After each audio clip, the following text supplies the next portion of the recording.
2004ஆம் ஆண்டு சுனாமியில் தமிழகம் மிக கடுமையாக பாதிக்கப்பட்டது. 2004இல் சுனாமியில் தமிழகத்தில் மட்டும் 6065 பேர் இறந்தார்கள். 88 கிராமங்கள் நிலைகுலைந்து அழிந்து போனது.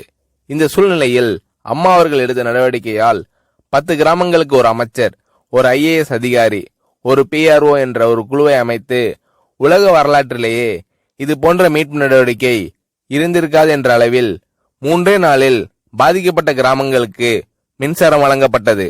குடிநீர் வசதி செய்து தரப்பட்டது. இந்த மின்னல் வேக நடவடிக்கையால் அப்போதிருந்த இந்திய ஜனாதிபதி அப்துல் கலாம் மற்றும் அமெரிக்காவின் முன்னாள் அதிபர் கிளின்டன் ஆகியோரின் பாராட்டுகளை அம்மாவின் அரசு பெற்றது. அழுத கண்களை துடைக்கும் கரம் கொண்டவர் அம்மா அவர்கள். ஆண்டவன் யாரோ ஒரு நபர் மூலமாக வருவார்.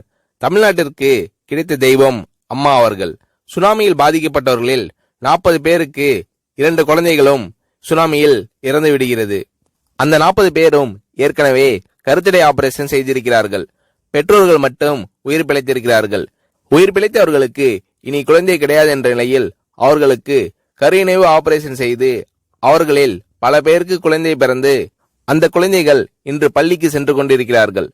நாகப்பட்டினத்தில் அம்மா அவர்கள் மீனவர்களை சந்தித்த போது மீனவர்கள் கதறி அழுதார்கள். அவர்களிடம் அம்மா அவர்கள், நான் இருக்கிறேன், நீங்கள் கவலைப்படாதீர்கள், இழந்து போன உயிரை தவிர மீதி அனைத்தையும் நான் உங்களுக்கு தருவேன் என்று அவர்களுக்கு தேவையான அனைத்து உதவிகளையும் செய்து தந்தார் அம்மா அவர்கள்.